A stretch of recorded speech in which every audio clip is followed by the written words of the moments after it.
Chapter 2. The next time they meet, Damien wanted to teach her something. So he began teaching her Arabic and English. She had wanted to learn English first, but then realized she could do both at the same time. The third night, she taught him how to make brownies. The fourth, he taught her basic stretches, and so it went on for almost a year.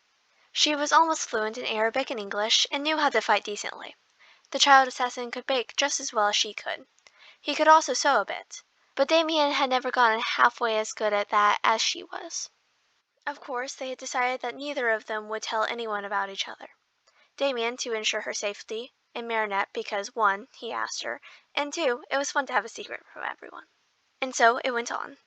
Marinette was excited. It was her first day of école. Damien had wished her luck the night before, and she just knew it would go well. She was a bit nervous about meeting everyone, but she knew how to handle herself. Chloe was mean to everyone, but Marinette wasn't worried about her. After last year's threatening, she knew she wouldn't be bothered. Mary had looked at her in the exact same way Damien taught her, and then told her off in 4 different languages. The girl had peed her pants, and hadn't spoken to Marinette since. Damien had gotten an extra big hug that night. She had already met Nino. He was nice, but too quiet. She had decided he needed some macarons on the first day, and they had been friends ever since. When Marinette walked into the classroom, Chloe was silent, and Nino had smiled and waved at her. She returned the gesture, and then saw a little boy with black and blonde hair heading over to him with the same look on his face that Chloe used to. Nino would need help. So she ran over to the boy and gave him a big fake smile and announced, "I'm Marinette. Who are you?"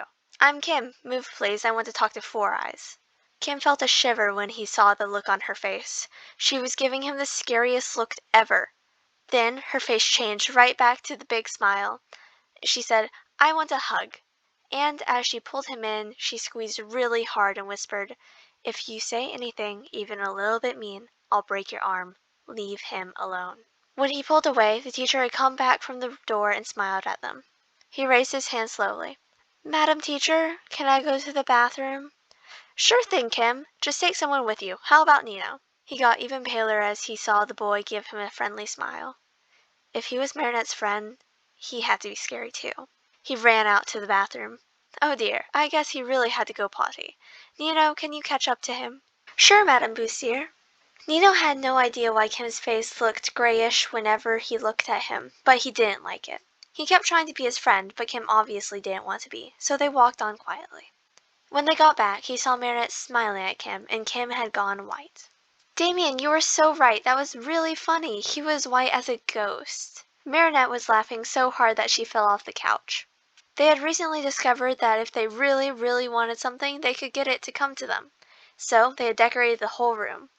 Marinette had turned her sewing machine pink, and her desk, and her chair, and her blanket were all the same color. She had finally gotten Damien to decide on his favorite color, and it was red. So he had a red blanket, and all things were red. The walls were pink and red, which normally wouldn't go together, but for them it looked perfect. Tonight they were just hanging out. Marinette had told him all about her day. She told him everything, and he laughed when she got to the part about Kim. Damien was her best friend. She loved his nickname for her, Angel, and even though he wouldn't admit it, she knew he liked it when she called him Birdie. When he asked her why she called him that, she told him that he reminded her of a bird. He had a permanent mean face, but he was actually really nice, and he was tiny. He threw a cookie at her. She just gave him a smug grin and told him that he was her best friend. His cheeks colored ever so slightly. As they grew older, and he noticed how some of the members seemed to believe less in the league than they used to, he was happy to have something that could not be taken away from him. His mother wasn't even aware that he had a soulmate. He knew that if she found out, she would either kill them or induct them into the league, so he kept it a secret. Marinette would never be able to kill. He trained her so that she could if she needed to, but he knew she couldn't handle it. She would feel too guilty. He couldn't tell her much about the details. She simply knew that he could fight well. He told her the little things no one else knew, how he loved animals, his favorite color, how he liked his tea. She told him everything about herself. He thought it wasn't fair that he could know everything and she couldn't know the details of his daily life. And he told her as much. She answered with, "I know that you share as much as you can, and that's fine." They both had very mature spirits. He was more jaded, but while she knew plenty about the world, she still trusted openly. It was nice. She taught him games and how to have fun. She made him smile. She was creative and very smart, and he liked that about her. One day, when he was about 10, he came into the dreamscape practically shaking with suppressed rage. Marinette immediately rushed over and gave him a hug. "Bertie, what's wrong?" "My grandfather is dead, and now Mother wishes to take me to meet my father." "I'm sorry, Damie." "It will be fine. I'm just not sure why I don't want to go yet." "Does your stomach feel tight, like something's twisting it up?" "How'd you know that?" "That's just nerves, Bertie. You'll be fine. I like you, and he'll love you." He gave her a small smile and blushed. "What happened with your day?" "So Nino and I were on the playground, right?"